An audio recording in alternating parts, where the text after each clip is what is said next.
ओम श्री राम समर्थ. पुस्तकाचे नाव चैतन्य परेस. प्रकरण दुसरे, शंका समाधान. श्री महाराजांनी आपल्या आयुष्यातला प्रत्येक क्षण नामामध्ये घालवला आणि जर अत्यंत प्रेमाने आणि उत्कटतेने नामस्मरण केले तर भगवंताची प्राप्ती, अर्थातच आंतरिक सुख आणि समाधान यांची प्राप्ती कशी होईल हे कळकळीने सांगितले. श्री महाराजांनी सांगितलेल्या नामस्मरणाच्या मार्गाने भगवंताची उपासना करीत असताना मनामध्ये अगदी स्वाभाविक अशा शंका उत्पन्न होतात. काही प्रश्न मनामध्ये पडतात. अशा सर्व शंकांचे समाधान श्री महाराजांनी केलेले आहे. प्रस्तुत प्रकरणात नामस्मरणासंबंधीच्या अनेक शंका आणि त्या सर्व शंकांचे श्री महाराजांनी केलेले समाधान याचा परामर्श घेतलेला आहे. पहिली शंका, मुखी नाम कसे येईल. श्री महाराज म्हणत, मुखी नाम यायला वास्तविक आडकाठी कोणाची आहे? दुसऱ्या कोणाचीही नसून आपली स्वतःचीच आहे. वास्तविक एकदा नाम घ्यायचे ठरवून सुरुवात केली की झाले. नाम घेण्याच्या निश्चयाने ते जसे येईल तसे घेत राहावे. तेच नाम आपल्याला एक एक पाऊल पुढे नेऊन ध्येय गाठून देईल. परिस्थिती चांगली आली की नाम घेईन असे म्हणणारा मनुष्य कधीच नाम घेत नाही. श्री महाराज सांगतात की परिस्थिती चांगली आली की नाम घेईन असे म्हणणारा मनुष्य कधीच नाम घेत नाही. परिस्थिती संदर्भात विचार केला तर असे आढळते की प्रत्येकाला प्राप्त झालेली त्याच्या भोवतालची कौटुंबिक परिस्थिती आणि आर्थिक परिस्थिती ही भिन्न असते. थोड्याफार फरकाने फारशी अनुकूल नसते. बऱ्याचदा ती प्रतिकूलच असते. काही वेळेला राहती जागा लहान असते. घरामध्ये नामस्मरण करायला, उपासना करायला आता कुठे बसावं असा प्रश्न पडतो. काही वेळेला घर अगदी ऐसपैस मोठे असते, पण इतर काही कारणाने मानसिक स्वास्थ्य हरवलेले असते. त्यामुळे मनाच्या विस्कळीत अवस्थेत नामस्मरण होत नाही. काही व्यक्तींना काही वेळेस आर्थिक ओढाताण सहन करावी लागते. सगळी खर्चाची गणितं सांभाळताना तारेवरची कसरत करावी लागते. त्यामुळे एक प्रकारचा मानसिक ताण आलेला असतो. अशा अवघड परिस्थितीत शांतपणे नामस्मरण करायला सुचत नाही. काही वेळेस घरातील व्यक्तींची आजारपणं चालू असतात. बरीचशी मानसिक ओढाताण होत असते. अशा वेळेससुद्धा नामस्मरण करणे सुचत नाही, किंवा सुचलेच तरी त्यातून जो आनंद मिळायला हवा तो मिळत नाही. आणि ह्या सगळ्यातून मोकळं झाल्यावर नामस्मरण करू म्हटलं की ते पुन्हा त्यावेळच्या परिस्थितीवरच अवलंबून असते. बऱ्याचदा घरात कौटुंबिक कलह असतात. घरात एकत्र राहणाऱ्या व्यक्तींचे एकमेकांशी पटत नाही. घरातल्या अशा तणावपूर्ण वातावरणात नामस्मरण होण्यास अडथळा निर्माण होतो. काही वेळेला घरातल्या एखाद्या व्यक्तीचा अपमृत्यू होतो.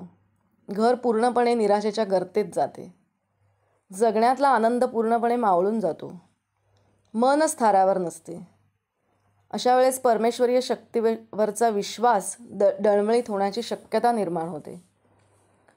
त्यामुळे नामस्मरणाच्या योगाने भगवंताची उपासना करणे ही गोष्ट अशक्यप्राय बनण्याचा संभव असतो. अशा प्रतिकूल परिस्थितीतून सावरायला खूप वेळ लागतो आणि मधल्या काळात नामस्मरण करायचे मात्र राहून जाते. म्हणून श्री महाराज म्हणतात की परिस्थिती चांगली आली की नाम घेईन असे म्हणणारा मनुष्य कधीच नाम घेत नाही. श्री महाराज म्हणतात त्याप्रमाणे प्रपंचाच्या झटापटीतच परमार्थ करावा. वाटेल ती परिस्थिती वाटायला आलेली असली तरी हट्टाने नामस्मरण करावे. परिस्थिती कशीही असो, प्रतिकूल अथवा अनुकूल, नामस्मरण सोडू नये. आजची परिस्थिती उद्या कायम राहत नाही, सतत बदलत असते. आज प्रतिकूल असलेली परिस्थिती उद्या अनुकूल होते, तर आजची अनुकूल परिस्थिती उद्या प्रतिकूल बनू शकते. भविष्यात दैवयोगाने अनुकूल परिस्थिती जरी प्राप्त झाली तरी अनुकूलतेमुळे नामस्मरण, उपासना किंवा देवधर्म इत्यादी गोष्टी किती उत्कटतेने घडतील याची शाश्वती देता येत नाही. म्हणून नामस्मरण परिस्थितीवर अवलंबून न ठेवता आहे त्या परिस्थितीत ते चालू ठेवावे. मनातल्या मनात नामाचा सपाटा चालू ठेवावा. घरी शांतपणा मिळत नसेल तर एखाद्या मंदिरात, मठात, शांत ठिकाणी जाऊन नामस्मरण करावे, पण नामाला सोडू नये. परिस्थिती संदर्भातील सर्व गोष्टी प्रारब्धावर सोडून मनाने मात्र अनुसंधान ठेवावे. बऱ्याचदा असेही आढळून येते की प्रतिकूलतेतच भक्ती जन्म पावते. अनेकदा अत्यंत प्रतिकूल परिस्थितीत उत्कट साधन झालेले अनुभवास येते. म्हणून परिस्थिती चांगली आली की नाम घेईन असे न म्हणता प्रतिकूलतेतच अखंड अनुसंधानाचा अभ्यास करावा. हे सर्व करता करता आपण प्रतिकूल परिस्थितीतून कधी बाहेर पडलो हे आपल्याला कळणारसुद्धा नाही. म्हणून परिस्थितीवर आपले साधन अवलंबून न ठेवता आहे त्या परिस्थितीत ते कसे टिकेल याकडे बारकाईने लक्ष ठेवावे. परिस्थिती बदलण्याची वाट न बघता तो भाग प्रारब्धावर सोडून शांतपणे नामस्मरण करीत जावे. शंका दुसरी, नाम कसे घेऊ? श्री महाराज म्हणत, नाम कसे घेऊ हे विचारणे म्हणजे पेढा कसा खाऊ हे विचारण्यासारखं आहे. पेढा कोणत्याही बाजूने खाल्ला तरी गोडच लागतो. त्याप्रमाणे नाम कसेही घेतले तरी ते आपले काम करतेच करते. जेव्हा शेतात एखादी बी पेरतात तेव्हा त्याचे तोंड वरच्या बाजूला आहे की नाही हे पाहत नाहीत. पण जेव्हा मोड बाहेर पडतो तेव्हा त्याची दिशा मुळात कोणत्याही बाजूला जरी असली तरी तो वळण घेऊन जमिनीतून वरच येतो. त्याप्रमाणे नाम कसेही घेतले तरी ते घेणाऱ्याची योग्य दिशेने प्रगती करून त्याला योग्य मार्गावर आणून सोडेल. नाम हे मनात किंवा उच्चार करूनही घेता येते. नाम श्रद्धेने घ्यावे, वृत्ती सांभाळून घ्यावे. नामाशिवाय जगात दुसरे सत्य नाही या भावनेने घ्यावे. सर्वांना फळ सारखेच मिळेल म्हणून जसे होईल तसे नामस्मरण करा. नामाची कास सोडू नका. नाम घेऊन नामाचा अनुभव घ्या. विषयाचा घाला जेव्हा पडतो तेव्हा नामाची आठवण ठेवा. प्रल्हादाने नामाशिवाय दुसरे काय केले? प्रल्हादाने नामावर जसे प्रेम केले तसे आपण करावे. अंतःकरणपूर्वक नाम घ्यावे. भगवंताचे नाम घट्ट धरावे. त्यात अतिउत्कटता ठेवून एकतानता करावी आणि स्वतःला पूर्ण विसरून जावे. मी नाम घेत आहे हे देखील विसरून जावे. हाच खरा परमार्थ होय. श्री महाराज म्हणतात त्याप्रमाणे नाम कसेही घेतले तरी ते आपले काम करतेच करते. नाम कसेही घेतले म्हणजे वैखरीने घेतले, एका जागी शांतपणे बसून मनातल्या मनात घेतले, माळेवर घेतले किंवा प्रवासात इतर ठिकाणी किंवा अगदी अस्वस्थतेच्या काळात जरी जसे जमेल तसे घेतले तरी त्याने जे साध्य व्हायचे ते होतेच. ज्या अवस्थेत तुम्ही नाम घेत असाल त्याप्रमाणे गोष्टी साध्य होतात. वैखरीने नाम घेतल्याने वाचा शुद्धी होते. शांतपणे मनातल्या मनात नामस्मरण करीत असताना बऱ्याचदा आपली नाळ थेट परमेश्वरीय शक्तीशी जोडली जाते. डोळे मिटलेले असतात. आजूबाजूला काय चाललं आहे याची जाणीव नसते. आपण आणि भगवंताचे नाम एवढाच संबंध असतो. आतून शांत वाटत असते. अस्वस्थतेच्या काळात नाम घेतले तर काही वेळातच मनाला स्वस्थता वाटू लागते. म्हणून श्री महाराज म्हणतात, नाम कसेही घेतले तरी ते आपले काम करतेच करते. तिसरी शंका, नाम घेताना बैठक कोणती असावी किंवा आसन कोणते घालावे? श्री महाराज म्हणत, हा प्रश्न म्हणजे श्वास घेताना बैठक कशी असावी असे विचारण्यासारखा आहे. एखाद्याला दमा आहे तर ज्याप्रमाणे श्वास सुलभ रीतीने चालण्यासाठी तो जशी बैठक घालेल त्याप्रमाणे नाम अखंड चालू राहावे अशी बैठक असावी. बैठकीला फार महत्त्व देऊ नये. समजा आपण पद्मासन घालून नामस्मरणाला बसलो आणि काही वेळाने पाठीत कळ लागली तर आपले लक्ष नामापेक्षा देहाकडेच जास्त लागेल. म्हणजे नाम घेता घेता देहाचा विसर पडण्याऐवजी देहाची स्मृतीच वाढल्यासारखी होईल. म्हणून नामस्मरणात खंडन व्हावा हे ध्येय ठेवून त्याला अनुकूल अशी ज्याच्या त्याच्या प्रकृती धर्माप्रमाणे कोणतीही बैठक ठेवावी. भगवंताच्या नामाला शरीराचे कसलेही बंधन नाही. श्री महाराजांनी सांगितल्याप्रमाणे आपल्या प्रकृती धर्मानुसार बैठक ठेवावी. साधारणपणे सुखासनात म्हणजे आपण साधी मांडी घालून जसे बसतो तसे बसून नामस्मरण करावे. म्हणजे पाठीला रग लागत नाही. आसन स्वच्छ असावे. वयोमानानुसार खाली मांडी घालून बसता येत नसेल तर दिवाणावर बसावे किंवा खुर्चीवर बसून नामस्मरण करावे. अशा वेळी पायाच्या तळव्याखाली सतरंजीसारखे काही अंथरावे. म्हणजे निर्माण झालेली ऊर्जा शरीरातच संक्रमित होते. वयानुसार बसणेसुद्धा शक्य नसेल किंवा आजारपणामुळे शारीरिक शक्ती राहिली नसेल तर सरळ झोपून नामस्मरण करावे. आपल्या सद्गुरूंना आठवावे आणि नामस्मरण करत राहावे. शरीर धर्मानुसार शरीरशुद्धीसाठी उठावे लागले तरी उठावे आणि हातपाय धुवून पुन्हा नामस्मरणाला बसावे. बैठकीचा कोणताही अट्टाहास न करता नामस्मरण कसे चालू राहील याकडे लक्ष द्यावे. चौथी शंका, नाम घेत असताना रूपाचे ध्यान आवश्यक आहे का? श्री महाराज म्हणत, वास्तविक नाम आणि रूप ही भिन्न नाहीतच, पण नाम हे रूपाच्या आधीही असते आणि नंतरही उरते. नाम रूपाला व्यापून असते. राम जन्माला येण्यापूर्वी वाल्मिकींनी रामायण लिहिले, म्हणजे रूप अस्तित्वात येण्यापूर्वी नाम होते आणि रूप गेल्यानंतर आजही नाम शिल्लक आहे. देशकालाच्या पलीकडे जे टिकते ते सत्य होय. प्रत्यक्ष आकाराला आलेली अनेक रूपे नाहीशी झाली तरी त्यांचे नाव टिकून राहते, म्हणजे ते रूपापेक्षा जास्त सत्य आहे. नाम घेणे ही मुख्य गोष्ट आहे. ते घेत असताना रूपाचेही ध्यान राहिले तर उत्तमच, पण तसे न राहिले तरी नाम घेत असताना रूपाचे स्मरण सूक्ष्म रूपाने असतेच असते. ते आत जागृत असते. भगवंत स्वतः अरूप आहे, म्हणून जे रूप आपण त्याला देतो तेच त्याचे रूप असते. यासाठी कोणत्याही रूपामध्ये आपण त्याचे ध्यान केले तरी चालते. नामातून अनंत रूपे उत्पन्न होतात आणि शेवटी ती नामामध्येच लीन होतात. म्हणून भगवंताचे नाम श्रेष्ठ आहे. हे त्याचे नाव तुम्ही आवडीने अखंड घ्या आणि आनंदात राहा. पाचवी शंका, नाम हे रूपापेक्षा व्यापक कसे आहे? श्री महाराज म्हणत, नाम हे दृश्याच्या पलीकडे आणि सूक्ष्म असल्याकारणाने रूपापेक्षा व्यापक आहे, बंधनरहित आहे. नाम हे रूपापेक्षा निश्चित श्रेष्ठ आहे. त्यामुळे रूपाचे ध्यान मनामध्ये आले नाही तरी नाम सोडू नये. नाम घेतले की पुढे रूप आपोआपच येऊ लागेल. टेकडीवरून आजूबाजूला पाहत असताना झाडे, वेली, बागा, माणसे, पक्षी, पाण्याचे तलाव इत्यादी सर्व वस्तूंचे ज्ञान झाल्यावर त्याचे एकीकरण होऊन ही सृष्टीची शोभा आहे असे ज्ञान आपल्याला होते. म्हणजेच अनेकात एकत्व शोधणे हेच मानवी ज्ञानाचे लक्षण आहे. जगातील सर्व वस्तूंची नावे जरी भिन्न असली तरी त्या सर्वांमध्ये असलेपणाचा गुण आहे.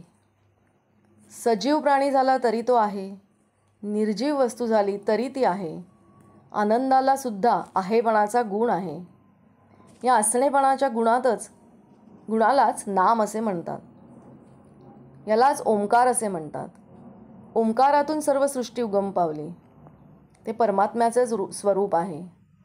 नाम हे सृष्टीच्या आरंभी होते, ते सध्या आहेच आणि सृष्टीचा लय झाला तरी ते शिल्लक राहणारच. नामातून अनंत रूपे उत्पन्न होतात, अखेर त्यामध्येच ती लीन होतात. रूप हे नामाहून वेगळे राहू शकत नाही. नाम हे रूपाला व्यापून पुन्हा शिल्लक उरते. सृष्टीतील सौंदर्य, माधुर्य, मनोहर भाव, पावित्र्य आणि प्रेम हे पाहून जीव मोहित होतो. मात्र सौंदर्याने आणि माधुर्याने भरलेले हे भगवंताचेच रूप आहे हे समजायला त्याला भगवंताचे नाम देणे जरूर आहे. जगत हे भगवंतापासून भिन्न नाही. जगतात आढळणारी सर्व रूपे भगवंताचीच आहेत, पण रूपाची ओळख नामानेच होते. तुकाराम बुवा एवढे मोठे संत बनले, पण भगवंत सर्व ठिकाणी व्यापून आहे म्हणून ते विठोबाला राम म्हणाले नाहीत किंवा दत्ताला महादेव म्हणाले नाहीत. प्रत्यक्ष आकाराला आलेली अनेक रूपे नाहीशी झाली तरी त्यांचे नाव टिकून राहते. म्हणजे नाम हे देशकालाच्या मर्यादेच्या पलीकडे असते, म्हणून ते रूपापेक्षा जास्त सत्य होय. सत्यवस्तू ओळखणे हाच परमार्थ होय. रूपाला अस्तित्व नामामुळेच आहे. प्रत्येक वस्तूचे बाह्य रूप तिच्या नामामुळे टिकते. नाम हे रूपापेक्षा व्यापक असते. नाम हे दृश्याच्या पलीकडे आणि सूक्ष्म असल्यामुळे त्याला उत्पत्ती आणि विनाश, वाढ आणि घट, देशकाल, निमित्ताच्या मर्यादा इत्यादी कोणतेही विकार नाहीत. म्हणून नाम हे पूर्वी होते, आज आहे आणि पुढेही तसेच राहील. नाम हे सत्स्वरूप आहे. नामातून अनेक रूपे उत्पन्न होतात आणि अखेर त्याच्यामध्येच ती लीन होतात. भगवंताची रूपे जेथून येतात तेथे नामाचं वास्तव्य आहे. शंका 6वी. नामस्मरण करताना चित्त एकाग्र होत नाही, त्याकरता काय करावे? श्री महाराज म्हणत, नामस्मरण करीत असताना 1000 तऱ्हेचे विचार मनात येतात, हे खरे. त्यांना आवरण्याचा पहिला उपाय म्हणजे विचारांच्या बागेनं जाणे. विचार मनात आले तरी त्या विचारांना फाटे फोडून ते वाढवू नयेत, म्हणजेच मनोराज्य करू नये. विचार येतील तसे जातील, तिकडे लक्ष देऊ नये. चित्त चंचल आहे, त्याला कुठेतरी स्थिर करून ठेवल्याशिवाय भागत नाही, म्हणून ते नामात गुंतवून ठेवावे. नामस्मरण करीत असताना ते नाम आपल्या कानांनी ऐकावे, म्हणजे एकाग्रता व्हायला मदत होईल. एकाग्र होणे म्हणजे त्या ठिकाणी समरस होणे. कल्पनेच्या पलीकडे असणारा परमात्मा आपण कल्पनेत आणून सगुण करावा आणि तिथेच आपले चित्त स्थिर करण्याचा प्रयत्न करावा. दुसरी गोष्ट अशी की ज्याची आपल्याला आवड असते त्यात आपल्याला एकाग्र होता येते. आपल्याला एखाद्या विषयाची आवड असते म्हणून त्या विषयाचं सेवन करताना आपण एकाग्र होतो. त्याचप्रमाणे त्या विषयाच्या आवडीऐवजी आपण परमात्म्याची आवड धरली तर त्यात एकाग्र होता येणार नाही का? मीठ पाण्यात टाकले म्हणजे ते पाण्याहून वेगळे राहते का? त्याप्रमाणे सर्व ठिकाणी तोच भरलेला आहे असे समजल्यावर द्वैत कुठे राहिले? जिथे द्वैत गेले तिथे आपोआप एकाग्रता आलीच. नाम घेत असताना मनाला एक परमेश्वरच पाहिजे, दुसरी कोणतीही वृत्ती उठता कामा नये. तेच खरे नामस्मरण. श्री महाराजांना अपेक्षित असलेली एकाग्रता साधण्यासाठी अजून एक गोष्ट करता येईल. श्वासावर नाम घेण्यास सुरुवात करावी. म्हणजे श्वास घेताना श्रीराम जय राम जय जय राम किंवा आपण ज्या मंत्राचा जप करत आहोत ते नाम मनातल्या मनात घेत तो श्वास रोखून धरत संपूर्ण मस्तकात फिरवावा व परत श्रीराम जय राम जय जय राम किंवा तो मंत्रजप मनातल्या मनात म्हणत श्वास हळूहळू सोडावा. अशा पद्धतीने एक संपूर्ण माळ जरी केली तरी खूपच एकाग्रता साधली गेल्याची जाणीव होते. शंका 7वी. नाम घेत असताना इतर विचार मनात येतात, अशा वेळी काय करावे? श्री महाराज म्हणत, नाम घेत असताना इतर विचार मनात येत राहतात अशी सर्वांचीच तक्रार आहे. परंतु असे पहा की एखादा मनुष्य रस्त्याने चालत असला की त्याला रस्त्यात कोण भेटावे हे काही त्याच्या हातात नसते. शिवाय त्याला कोणी विचारले की तुला रस्त्यात कोण कोण भेटले तर तो म्हणतो माझं लक्षच नव्हते. त्याप्रमाणे आपण नाम घेत असताना या विचारांकडे दुर्लक्ष करावे, त्यांच्या पाठीमागे जाऊ नये. मला विचार विसरला पाहिजे असे म्हणून का त्याचे विस्मरण होणार आहे? नामाकडेच जास्त लक्ष द्यावे, म्हणजे विचारांचा आपोआप विसर पडतो आणि पुढे ते येईनासे होतात. श्री महाराज सांगतात की विचार येतील तसे जातील, तिकडे लक्ष देऊ नये. विचारांच्या संदर्भात असा अनुभव येतो की नामस्मरणाला बसलं की आदल्या दिवशी काय घडलं किंवा आज काय काय करायचं आहे याचे विचार मनात यायला सुरुवात होते. कचेरीत किंवा घरी कोणाशी वाद झाला असेल किंवा होऊ घातलेल्या एखाद्या गोष्टीचा ताण आला असेल तर त्या दृष्टीने विचारचक्र सुरू होतं. एकीकडे नामस्मरण चालू असतं तर दुसरीकडे विचारांची मालिका सुरू असते. मग मध्येच आपल्या सद्गुरूंची आठवण आणि परत नामस्मरण. या सगळ्यावर श्री महाराजांनी एक छान उपाय सांगितला आहे. एक म्हणजे विचार येतील तसे जातील, त्याकडे लक्ष देऊ नये. आपण आपल्या मनात येणाऱ्या विचारांकडे त्रयस्थ दृष्टीने बघावे आणि ते मनातून वाहून द्यावेत, म्हणजे कालांतराने मन स्वच्छ होतं. आणि दुसरा उपाय श्री महाराज सांगतात तो म्हणजे परमात्म्याला आपण कल्पनेत आणून सगुण करावा आणि तिथेच आपले चित्त स्थिर ठेवण्याचा प्रयत्न करावा. अशा वेळी मनातल्या मनात सगुण पूजा करावी नामस्मरणाला बसलं की आपण मनात एक मंदिर बांधावं. पहिली झाडलोट करावी, रांगोळी काढावी, इतर तयारी करावी. शुद्ध उष्ण पाण्याने आणि पंचामृताने देवाला स्नान घालावे. गंध अत्तर लावावे, हळदी कुंकू लावावे, फुलांच्या माळा देवाच्या गळ्यात घालाव्या, नवीन वस्त्रे अलंकार घालावेत. रोज वेगवेगळ्या पदार्थांचा देवाला नैवेद्य दाखवावा. त्या देवळातच आपल्या सद्गुरूंचा मठ स्थापावा. सद्गुरूंच्या तसबिरीला, मूर्तीला किंवा पादुकांनासुद्धा असेच पूजेचे सोपस्कार करावे. वारा घालावा, नैवेद्य दाखवावा. सद्गुरूंपुढे हात जोडून उभे राहावे. त्यांच्याशी बोलावे.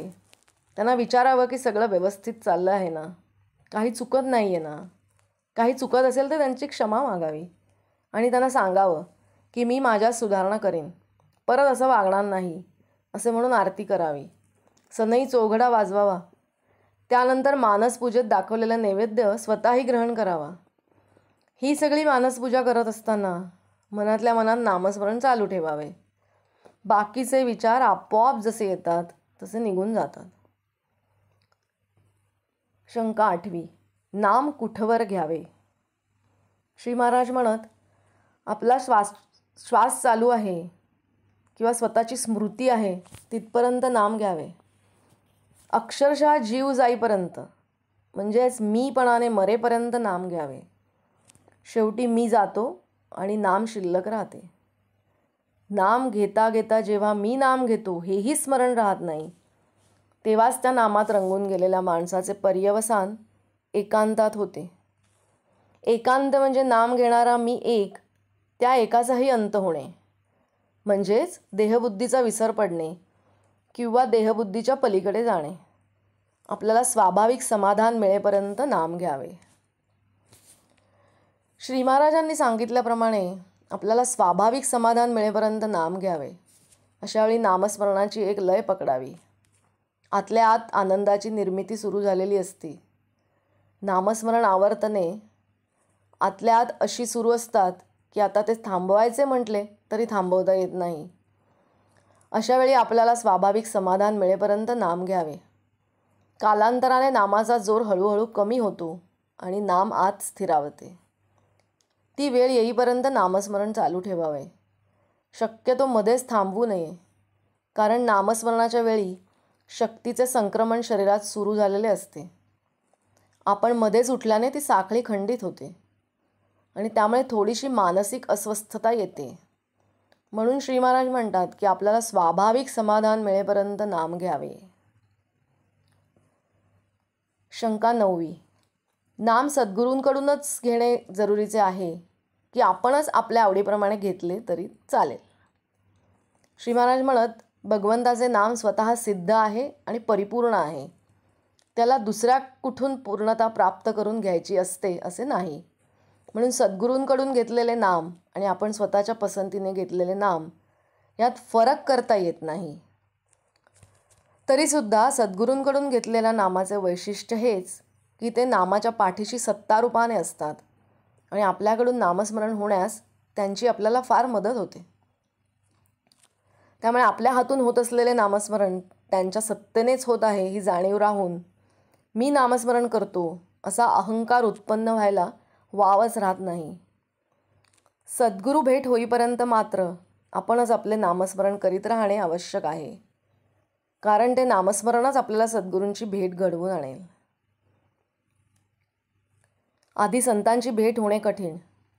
समजा भेट झालीच तर त्यावर विश्वास बसणे कठीण. म्हणून नामाचे साधन चालू ठेवावे. श्री महाराजांनी हे आश्वासन दिले आहे की नामस्मरणच आपल्याला सद्गुरूंची भेट घडवून आणेल. आपल्या सद्गुरूंची भेट आयुष्याच्या एका विशिष्ट टप्प्यावर होते. आपले सद्गुरू आपल्या जन्मापासून आपल्यावर पूर्ण लक्ष ठेवून असतात. आपल्याला जरी आपल्या सद्गुरूंची जाणीव झालेली नसली तरी त्यांची मात्र आपल्यावर पूर्ण दृष्टी असते. आपल्या आयुष्यात काय घडतं आहे याची त्यांना पूर्ण जाणीव आणि कल्पना असते. आपण मात्र त्या बाबतीत अनभिज्ञ असण्याची शक्यता असते. एका विशिष्ट वेळी सद्गुरू आपल्याला नामस्मरणाची प्रेरणा देतात. नामस्मरणाच्या योगाने सद्गुरूंना अपेक्षित एवढी उपासना आपल्याकडून घडल्यावर आपले सद्गुरू त्यांच्या समाधीस्थानी बोलवून सत्तारूपाने किंवा जर ते देहात असतील तर प्रत्यक्षपणे अनुग्रह देतात. आणि म्हणून श्री महाराज म्हणतात की सद्गुरू भेट होईपर्यंत मात्र आपणच आपले नामस्मरण करीत राहणे आवश्यक आहे, कारण ते नामस्मरणच आपल्याला सद्गुरूंची भेट घडवून आणेल. शंका 10वी. नामाचे प्रेम कसे येईल? श्री महाराज म्हणत, नाम घेणे हे आपले काम आहे, मग त्याच्या पाठोपाठ येणे हा प्रेमाचा धर्म आहे. जसे आईच्या बाबतीत मूल आणि प्रेमाचा पाना ही निराळी असूच शकत नाहीत, त्याप्रमाणे नाम आणि प्रेम एकमेकांना सोडून राहूच शकत नाहीत. नामाचे प्रेम का येत नाही हा प्रश्न विचारण्यापूर्वी आपण नाम किती आस्थेने घेतो हा प्रश्न स्वतःला विचारणे जरुरीचे आहे. एखाद्या बाईला फार दिवसांनी मूल झाले तर त्याच्या बाबतीत तिची जी स्थिती होईल ती नामाच्या बाबतीत आपली होणे जरूर आहे. नामात राहावे म्हणजे अंतःकरणाची शुद्धता येईल, आणि अंतःकरण शुद्ध झाले की भगवंताचे प्रेम येईल. तसेच नुसत्या पुष्कळ जपापेक्षा विवेकाने आणि विचाराने आलेले नाम प्रेम उत्पन्न करून देईल. नामातच प्रेम आहे. जसे ताकात लोणी असतेच, फक्त ते वर दिसत नाही. ताक घुसळल्यावर जसे ते वर येते, तसे भगवंताचे नाम आपण घेतले की त्याचे प्रेम आपोआप वर येते. साध्या शब्दाने देखील आपल्या वृत्तीवर परिणाम होऊन तो भाव आपल्या मनात जागृत होतो. मग भगवंताच्या नामाने त्याचे प्रेम का बरे येणार नाही? प्रपंचाचे प्रेम आपल्याला सहवासाने आले आहे, तसे नामाच्या अखंड सहवासाने त्याचे प्रेम आपोआपच येईल. उठता बसता, चालता बोलता आपण अनुसंधान ठेवण्याचा प्रयत्न करावा. नामाचे प्रेम ज्याला लागले त्याच्या मागे परमात्मा उभा राहतो, हे त्रिवार सत्य सांगतो. आवडीने व प्रेमाने भगवंताचे नाम घ्या. कळकळीने त्याला एकदा रामा अशी हाक मारा. भगवंताला तुम्हाला येऊन भेटावेसे वाटले पाहिजे. भगवंताजवळ त्याच्या नावाचे प्रेम मागा, दुसरे काही मागू नका. नामानेच नामाचे प्रेम येईल. हे प्रेम यायला विषयावरचे प्रेम कमी करायला हवे. आपण आपल्या बायको मुलांवर प्रेम करतो कारण त्यांना आपले म्हटले म्हणून, म्हणजेच प्रेम हे आपलेपणात आहे. मग परमात्म्याला आपले म्हटले की सहजच त्याच्यावर प्रेम रचणार नाही का? आपलेपणा यायला त्याच्या नामाशी पुष्कळ सहवास पाहिजे. आज इतकी वर्ष होऊन गेली तरीसुद्धा ज्ञानेश्वर, तुकाराम, समर्थ रामदास यांच्यासारख्या थोर संतांचे नाव टिकून राहिले आहे. याचे खरे कारण हे की त्यांचे नामावर अत्यंत प्रेम होते. नामाला उपमा देताना ते अमृताहुनी गोड आहे असे सांगितले आहे. मग त्या नामाचे प्रेम आम्हाला का बरे नसावे? जसे तोंडात साखर टाकल्यावर ती गोड लागत नसेल तर दोष साखरेचा नसून आमच्याच तोंडाला चव नाही असे आपण म्हणतो. तसे नामाचे प्रेम येत नसेल तर दोष आमचाच आहे. नामाचे प्रेम येण्याला लोक काही ना काही अडचणी सांगतात. कुणाला विचारले की नामाचं प्रेम का येत नाही, तर तो सांगतो, माझे लग्न झाले नाही, ते होऊन प्रपंच, मुले बाळे हे सर्व झाल्यावर मला नामाचे प्रेम येईल. पण लग्न करून मुले बाळे झालेल्या किती लोकांना नामाचे प्रेम लाभले आहे. कोणी म्हणतो पैसा नाही म्हणून प्रपंचाची काळजी वाटते आणि नामाचे प्रेम येत नाही. परंतु अगदी भरपूर पैसा असलेल्या किती लक्षाधीशांनी नामाचे प्रेम मिळवले आहे. कोणी म्हणतो या प्रपंचात बायको मुले, आजारपणं, शेतीवाडी यांच्या व्यापामुळे आम्हाला नामाचे प्रेम लागत नाही. तर कोणी म्हणतो प्रपंचात राहून मला आता कंटाळा आला आहे, मी आता संन्यास घेतो म्हणजे मला नामाचे प्रेम येईल. अशा रीतीने सर्वजण ज्या स्थितीत असतात त्या परिस्थितीत नामस्मरणाला अडचणच सांगत असतात. परंतु भगवंताच्या नामाचे प्रेम न यायला खरे कोणते कारण असेल, तर ते भगवंत हवा असे आम्हाला मनापासून वाटतच नाही. भगवंत हवासा वाटणे हे भाग्याचे लक्षण आहे, त्यातच त्याच्या प्राप्तीचा मार्ग आहे. श्री महाराजांनी इथे हे नमूद केलेले आहे की नुसत्या पुष्कळ जपापेक्षा विवेकाने आणि विचाराने आलेले नाम प्रेम उत्पन्न करून देईल. बऱ्याचदा असं होतं की बराच वेळ जप चालतो, आज पुष्कळ जप झाला अशी भावना मनात निर्माण होते किंवा ठरवलेली जपसंख्या पूर्णही होते, पण म्हणावे तसे आंतरिक प्रेम किंवा समाधान उत्पन्न होत नाही. याचे कारण काय बरे असावे? तर श्री महाराज म्हणतात की नुसत्या पुष्कळ जपापेक्षा विवेकाने आणि विचाराने आलेले नाम प्रेम उत्पन्न करून देईल. विवेकाने आणि विचाराने आलेले नाम म्हणजे काय? विवेकाने आणि विचाराने आलेले नाम म्हणजे सत्सद विवेकबुद्धी आणि सद्विचारांनी होणारे नामस्मरण. मला आंतरिक आनंदात व समाधानात राहायचे आहे आणि त्यासाठी आनंदमय अशा भगवंताचे नामस्मरण सद्गुरू माझ्याकडून करवून घेत आहेत. या भावनेने नाम घेतल्यास भगवंताच्या नामाचे प्रेम उत्पन्न होते. मनामध्ये जर या भावनेचा ओलावा नसेल तर नाम वरवर घेतले जाऊन अपेक्षित परिणाम साधला जात नाही. शंका 11वी. नाम घेऊ लागले की विकल्प उठतात आणि ते घेण्याबद्दलची निष्ठा कमी होते. याला काय करावे? श्री महाराज म्हणत, मनुष्य नाम घेऊ लागला की विकल्पांना असह्य होते. आता आपली धडगत नाही अशा धास्तीने ते मनुष्याला नामापासून परावृत्त करण्याचा प्रयत्न करतात. विकल्प अतिसूक्ष्म आहेत व त्यांचे उच्चाटन करायला त्यांच्यापर्यंत पोहोचणारा आणि तितकाच सूक्ष्म उपाय पाहिजे. तो उपाय म्हणजे भगवंताचे नाम. एखाद्या बिळात सर्प शिरला तर त्याला बाहेर काढण्याकरता त्याच्यापर्यंत पोहोचून त्याला तिथे राहणे असह्य करील असाच उपाय करणे गरजेचे असते. बाहेरून कितीही आरडाओरडा केला तरी त्याचा उपयोग होत नाही. बिळात धूर किंवा गरम पाणी सोडले की तो बाहेर येतो. त्याप्रमाणे नाम घेतले की विकल्प उठतात, म्हणजेच विकल्पांच्या मूळ ठिकाणापर्यंत नामाची आस पोचली असे ठरते.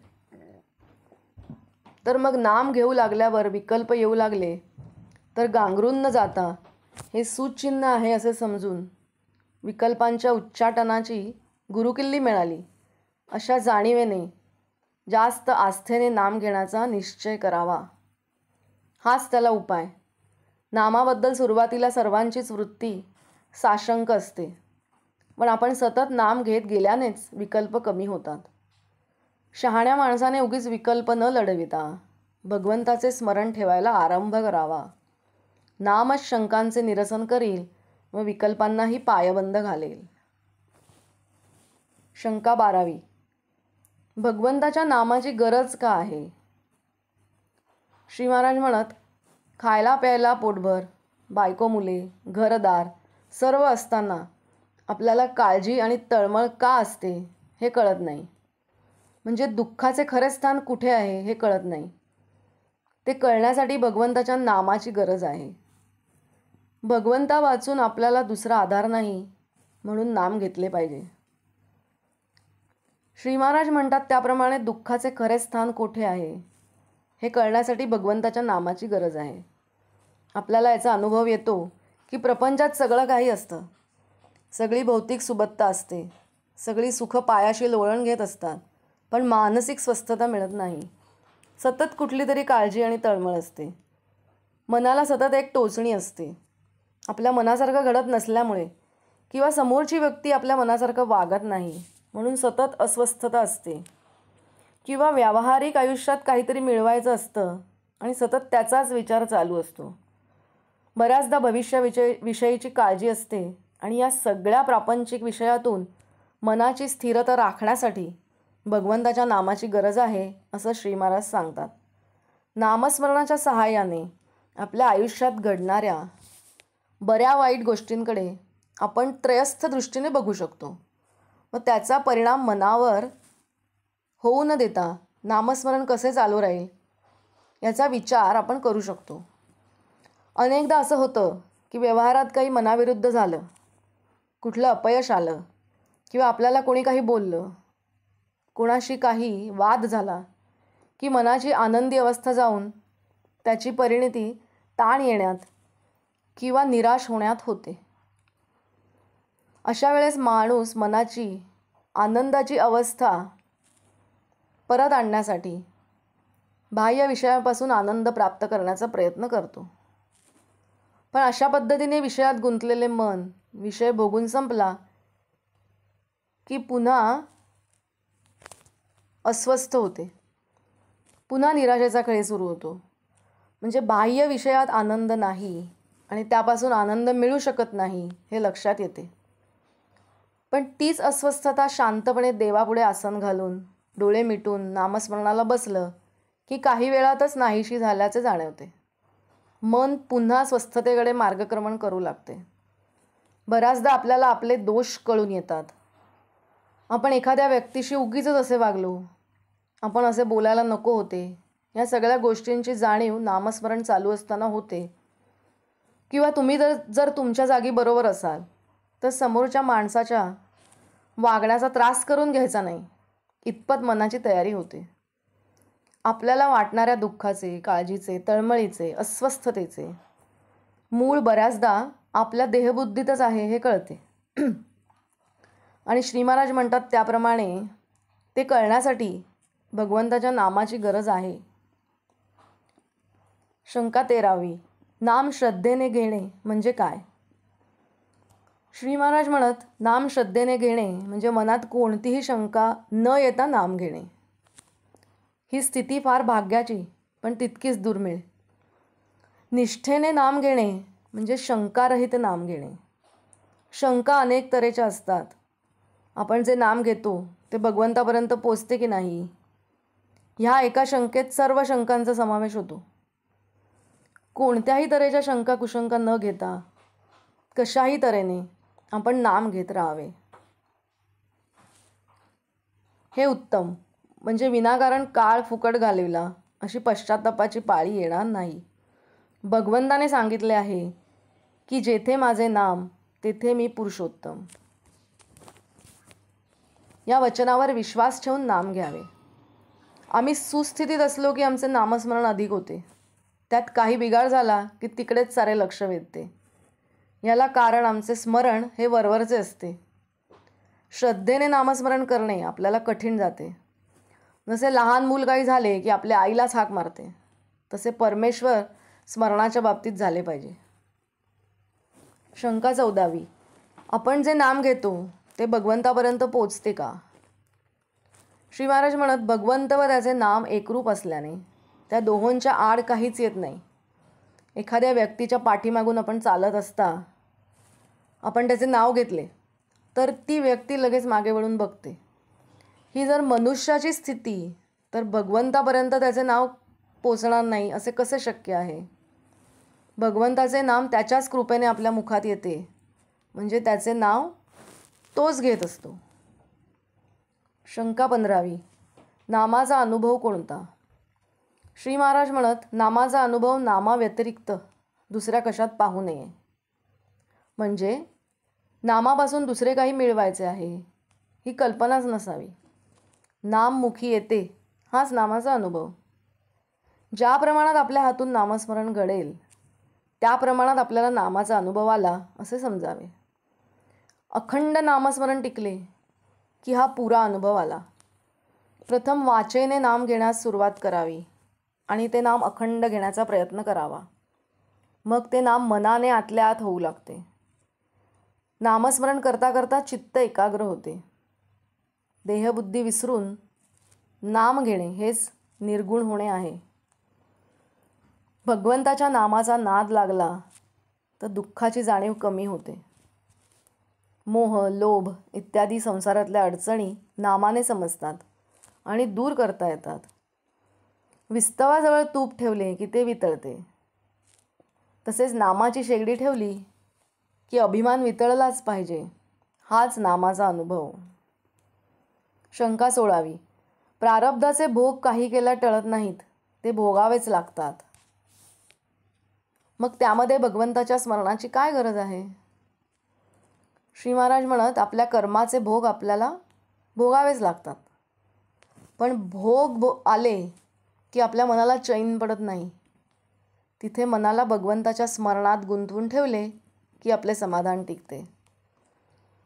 भगवंताच्या इच्छेने जे घडायचे ते घडते असे मानणे व भगवंत चांगले करेल असा विश्वास ठेवणे हेच सोपे जाईल. नामाने दुःखाची जाणीव कमी होते. दुःखाची जाणीव नसल्यावर दुःख असले म्हणून बिघडले कुठे? प्रारब्धाचे भोग हे आजपर्यंत कोणालाही चुकले नाहीत. इथे असे लक्षात ठेवावे की प्रारब्धाची गती फक्त देहापुरतीच असते. ज्याची देहबुद्धी कमी झाली तो देहाच्या सुखदुःखाने सुखी किंवा दुःखी होत नाही. नामाने देहबुद्धी कमी होते म्हणून नामात राहणारा मनुष्य प्रारब्धाचे भोग भोगीत असताना देखील आनंदात असतो. देह प्रारब्धावर टाकून आपण त्याहून निराळे राहून जे होईल त्यात आनंद मानावा. जात्याला 2 पेठी असतात. एक स्थिर असते, एक फिरत राहते. त्यामुळे दळण दळले जाते. जर दोन्ही फिरत राहिली तर दळण दळले न जाता फुकट श्रम होतील. त्याप्रमाणे माणसाचे शरीर व मन ही 2 पेठी आहेत. मन परमेश्वराच्या ठिकाणी स्थिर करावे व देहाने प्रपंचाच्या गोष्टी कराव्या. प्रारब्धाचा संबंध देहापुरताच असतो.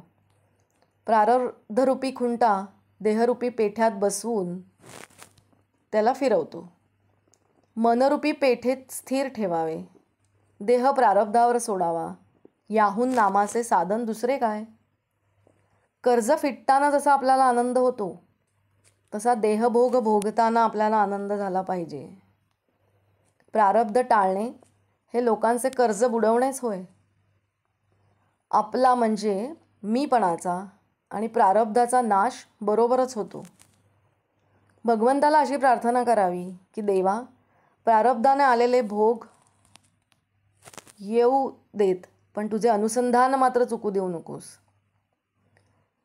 शंका 17वी. उपाधिरहित होऊन नाम घेणे म्हणजे काय? श्री महाराज म्हणत, उपाधिरहित होऊन नाम घेणे म्हणजे नामाकरिताच नाम घेणे. स्वतःच्या कल्याणाकरता घेणे. जगातल्या दुसऱ्या कशाही करता न घेणे. नाम जर सकाम बुद्धीने घेतले तर इच्छित कार्यभागही साध्य होत नाही आणि आपले कल्याणही साधत नाही. नाम हे अत्यंत उपाधिरहित आहे. रोगी निरोगी, विद्वान अडाणी, श्रीमंत गरीब, लहान थोर, स्त्री पुरुष यापैकी कोणीही नाम घेऊ शकतो. असे उपाधिरहित असलेले नाम आपण स्वतःही अत्यंत उपाधिरहित होऊन घ्यावे. नामाकरताच नाम घ्यावे.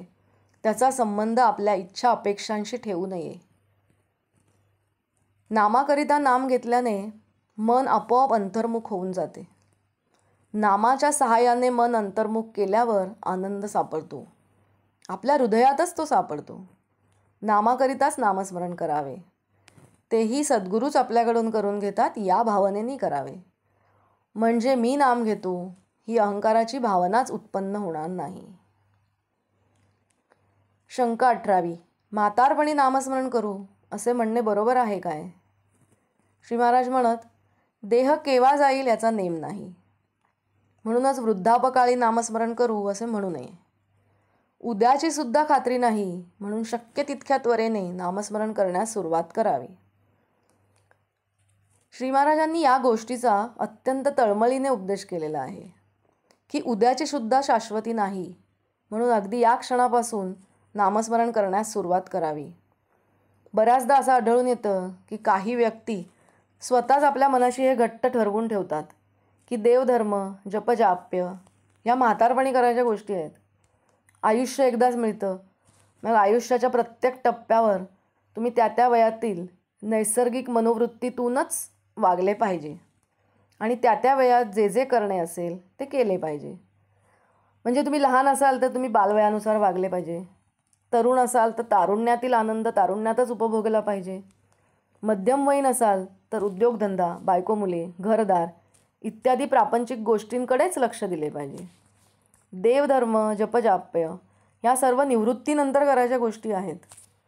व्यावहारिक दृष्टिकोनातून या गोष्टी पटण्यासारख्या असतात, परंतु इथे आपण उपासनेच्या दृष्टिकोनातून विचार केला तर असे आढळते की उपासना मार्गाची आवड ही वयावर अवलंबून नाही. ती स्वाभाविकपणे आपल्या मनातून प्रकट होणारी भावना आहे. पूर्वायुष्यात स्वाभाविक आवडीने उपासना जर घडलेली नसेल तर म्हातारपणी निवृत्तीनंतर अचानक ती घडण्याला मर्यादा निर्माण होतात. उपासनेच्या स्वाभाविक आवडीतून अथवा अट्टाहासाने आपणच आपली गोडी घालून नामस्मरण करायचे ठरवल्यानंतर मात्र श्री महाराजांनी सांगितल्याप्रमाणे शक्य तितक्या त्वरेने नामस्मरण करण्यास सुरुवात करावी. घरातील एखादी तरुण किंवा मध्यमवयीन व्यक्ती जर उपासना मार्गातील असेल आणि घरातील इतर सदस्य उपासनेच्या मार्गावर मार्गक्रमण करीत नसतील आणि स्वाभाविकरित्या किंवा नैसर्गिकपणे प्रपंचात किंवा संसारात रमलेले असतील तर ज्या व्यक्तीला देवाधर्माची स्वाभाविक आवड आहे आणि उपासनेच्या मार्गाने जायचे आहे अशा व्यक्तीस बऱ्याचदा घरातील किंवा इतर बाहेरचे लोक काय म्हणतील असा प्रश्न पडतो. हातात माळ घेऊन जप करायलासुद्धा संकोच वाटू शकतो. कारण घरातल्या आणि संसारात रमलेल्या इतर व्यक्तींना असे वाटते की देवधर्म, जप, पोथी वाचन ह्या सर्व म्हातारपणी करायच्या गोष्टी आहेत. अनेकदा त्यांच्याकडून अशा भावना व्यक्त केल्या जातात. अशा वेळी उपासनेच्या मार्गाने जाणाऱ्याच्या मनात आपल्याकडून प्रापंचिक बाबतीत काही हयगय तर होत नाही ना अशी अपराधीपणाची भावना निर्माण होते. अशा वेळी उपासना मार्गावरील आणि नामस्मरण करणाऱ्या व्यक्तीने भगवंताचे अधिष्ठान ठेवल्यास प्रपंच खात्रीने उत्तम पार पडतो. या श्री महाराजांच्या वचनावर विश्वास ठेवून बाह्य जगाला न दाखवता आतल्या आत नामस्मरण चालू ठेवावे. शक्यतो पहाटेच्या वेळी घरातील बाकी मंडळी झोपलेली असताना नामस्मरण करावे किंवा एखाद्या मंदिरात अथवा मठात जाऊन नामस्मरण करावे. घरातल्या लोकांना आवडत नाही म्हणून आता निवृत्तीनंतर म्हणजे म्हातारपणी देवधर्म किंवा नामस्मरण करू असे म्हणू नये. प्रपंचात वरवरचा सहवास दाखवावा. अगदी घरातील व्यक्तींशी प्रापंचिक गोष्टींवर गप्पा मारताना सुद्धा मनात नामस्मरण चालू ठेवावे. तुम्ही मनात नामस्मरण करत आहात हे इतर लोकांना कळत नाही, त्यामुळे याबाबतीत निश्चिंत असावे.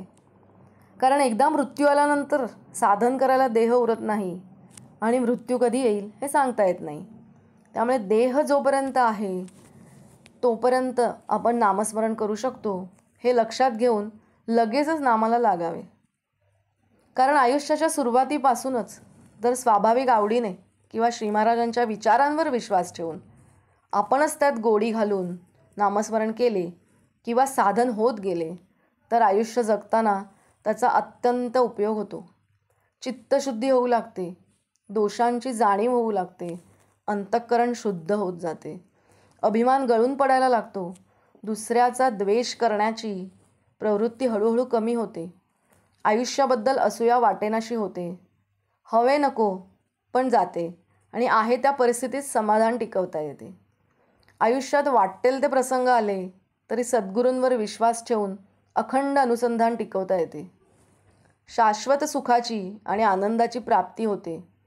म्हणून श्री महाराज म्हणतात की वृद्धापकाळी नामस्मरण करू असे म्हणू नये. शंका 19.